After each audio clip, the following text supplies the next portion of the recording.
Selamat pagi Bapak Ibu Saudara yang selalu diberkati oleh Tuhan. Kembali saat pagi hari ini kita akan mendengarkan renungan. Tapi sebelumnya mari kita berdoa. Bapa dalam sorga, kami mengucap syukur buat segala kebaikan Tuhan dalam hidup kami. Kalau kami ada sampai saat ini, kami teduhkan anugerah-Mu. Bapa, sebelum kami melakukan segala aktivitas kami sepanjang hari ini, kami mau dengarkan firman-Mu. Biarlah firman-Mu yang akan menuntun langkah hidup kami sepanjang hari ini. Terima kasih Tuhan, kami sambut berkat-Mu dalam nama Tuhan Yesus. Haleluya, amin. Puji Tuhan. Pelajaran kita panjang minggu ini tentang doa. Bagaimana doa berbicara kepada Sang Raja, kemudian doa yang berhasil, kemudian pola doa seperti apa ya. Di sini tema firman Tuhan saat pagi hari ini, tujuan berpuasa. Rupanya doa dan berpuasa ini tidak lepas dari kehidupan setiap anak-anak Tuhan. Puji Tuhan. Doa membawa kita masuk ke dalam dimensi dunia rohani yang tak terjangkau oleh panca indera. Demikian juga halnya dengan puasa. Ibadah dalam bentuk tidak makan dan minum, ini membawa dampak yang sangat besar dalam kehidupan rohani kita. Kita tahu bahwa berpuasa itu bukan hanya sekedar tidak makan dan tidak minum. Tetapi ada hal-hal yang harus kita lihat pada saat pagi hari ini. Beberapa tujuan dan manfaat puasa yang dijelaskan oleh Alkitab adalah poin yang pertama, yang A-nya, untuk mempertajam kepekaan rohani. Kalau puasa lahir dari sikap merendahkan hati dan bergantung kepada Tuhan, maka kepekaan rohani kita akan kehendak Tuhan akan menjadi semakin tajam. Kita akan menjadi lebih peka dalam menangkap suara pesan Tuhan. Rupanya kalau kita dekat dengan Tuhan, ya, hubungan kita intim dengan Tuhan, kita berdoa dan berpuasa, maka kita akan mudah ya mendengar suara Tuhan, mengingatkan hal-hal yang baik dalam kehidupan kita. Ya. Kemudian bagian yang ke-B, untuk mempertajam kuasa doa. Ini kuasa doa. Ya. Doa yang disertai dengan puasa menunjukkan kesungguhan hati dan iman kita. Tuhan akan memperhatikan doa yang disampaikan dengan segenap hati tersebut. Itu sebabnya puasa dapat mempertajam kuasa doa. Jadi betapa dahsyatnya doa disertai dengan puasa. Ada begitu banyak doa yang dijawab oleh Tuhan. Ya, seperti contohnya Nabi Hizkia. Bagaimana dia harus mati karena sakit penyakit yang dia derita. Tapi dia berdoa dengan hati yang sungguh kepada Tuhan. Mungkin dia juga mengambil bagian dalam berpuasa. Dan terjadilah mujizat Tuhan. Tuhan memperpanjang umurnya 15 tahun lagi. Ya. Jadi di sini mempertajam kuasa doa. Ya. Kemudian bagian yang C, untuk menyatakan pertobatan. Ya. Pertobatan harus disertai dengan sikap prihatin secara rohani, yaitu penyesalan atas dosa-dosa yang telah dibuat. Puasa merupakan ekspresi untuk menyatakan pertobatan tersebut. Ya. Jadi pada saat kita melakukan berpuasa, tentunya ada ekspresi dalam kehidupan kita, bukan? Ya, kita tidak menjaga sikap kita, ya, menjaga kehidupan kita tentunya, ya. Jadi dikatakan ekspresi, ya, ada sesuatu yang beda. Kemudian bagian yang ke-D, untuk membentuk, ya, untuk membentuk disiplin rohani. Dalam puasa kita belajar menguasai kehendak dan keinginan jasmani. Oleh karena itu, puasa menolong kita dalam membangun mentalitas disiplin secara rohani.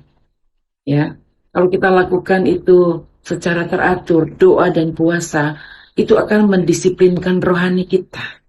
Ya, bagaimana kita bersikap, bagaimana kita memberikan waktu bagi Tuhan, ya, mendisiplinkan rohani kita.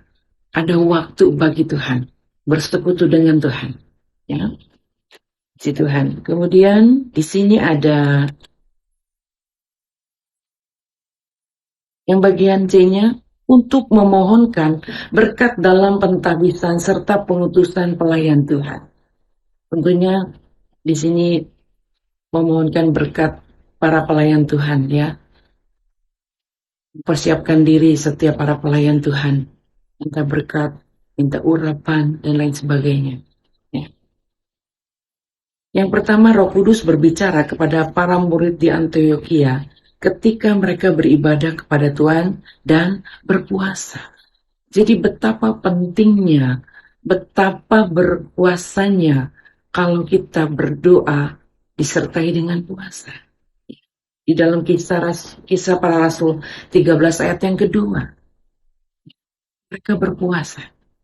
Kemudian di bagian yang kedua, setan jenis tertentu hanya dapat diusir dengan berdoa dan puasa. Ini dalam kitab Matius pasal 17 ayat yang ke-21. Jadi betapa dia berkuasa, saudara. Ya, di sini dikatakan jenis setan apapun bisa diusir, saudara. Dia akan takut dengan nama Yesus, dengan sikap kita, dengan kesungguhan hati kita. Yang ketiga, kepada orang yang berbalik kepada Dia atau bertobat dengan segenap hati, Tuhan berfirman agar itu dilakukan dengan berpuasa, dengan menangis, dan dengan mengadu. Itu di dalam Yoel pasal 2 ayat yang ke-12. Berpuasa, menangis, dan mengadu. Kehidupan kita sebagai anak Tuhan tidak lepas tentunya dengan berdoa, dengan mengeluarkan air mata, menangis di bawah kaki Tuhan. Ya. Sebabnya ada contoh dalam Alkitab, bagaimana Hana, dia menantikan seorang anak, dia datang ke rumah Tuhan, dia berdoa dengan sungguh-sungguh, dan Imam Eli berkata, apakah kamu mabuk anggur? Karena mulutnya komat kami, saudara. Rupanya dia berdoa dengan kesungguhan hati. Dan apa yang terjadi? Ada mujizat, saudara. Hana bisa mempunyai seorang anak. Jadi betapa dahsyatnya dari doa dan puasa. Ya. Dia, Hana pada waktu dia datang ke rumah Tuhan, dia menangis. Dia mengadu, berkeluh kesah kepada Tuhan. Ya, puji Tuhan. Dalam poin yang keempat, Rasul Paulus berkata, tetapi aku melatih tubuhku, ya, dan menguasai seluruhnya. Itu di dalam 1 Korintus 9 ayat yang ke-27. Tentu yang dimaksud di sini bukan latihan olahraga secara jasmani, saudara, ya, melainkan penguasaan kehendak jasmani yang dapat dilakukan antara lain dengan berpuasa. Ya, secara jasmani, secara tubuh ini, ya, itu dapat dilatih, ya, dilatih hidup kita. Yang pertama mungkin melatih diri kita dalam perkataan kita. Yang seringkali mungkin ada kata-kata kasar, kata-kata kotor yang keluar dari mulut kita, ya. Seluruh panca indera kita ini, ya, tentunya harus dikuasai dengan cara apa? Berpuasa, ya. Penguasaan kehendak jasmani yang dapat dilakukan antara dengan berpuasa. Mungkin mata kita suka melirik hal-hal yang tidak baik. Pendengaran kita mendengar hal-hal yang tidak baik juga. Ya, tangan juga, kaki.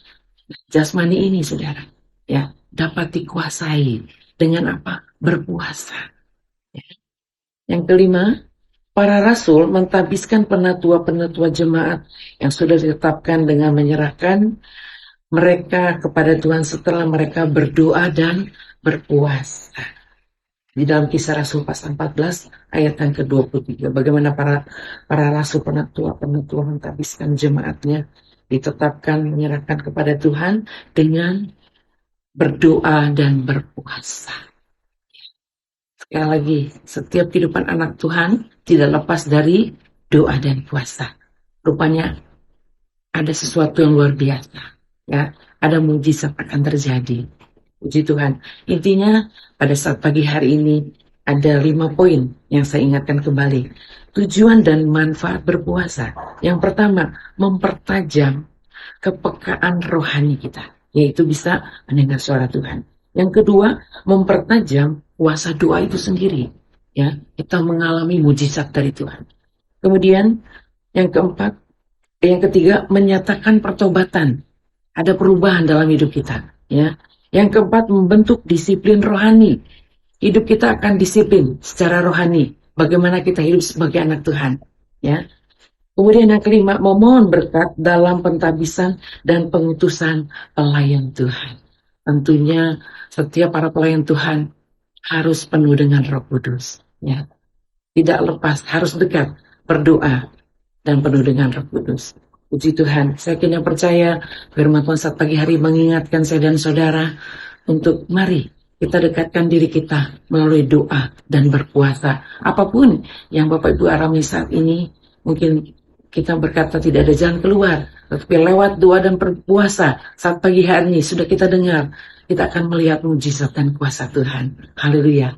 Mari kita berdoa. Bapa dalam surga, kami mengucap syukur buat firman-Mu saat pagi hari ini. Biarlah kami mau tetap melekat kepada Tuhan. Kami terus percaya kepada Tuhan, iman percaya kami. Kami yakin dan percaya lewat doa dan puasa yang kami lakukan dan kerjakan, kami akan melihat mujizat dan kuasa dan pertolongan Tuhan.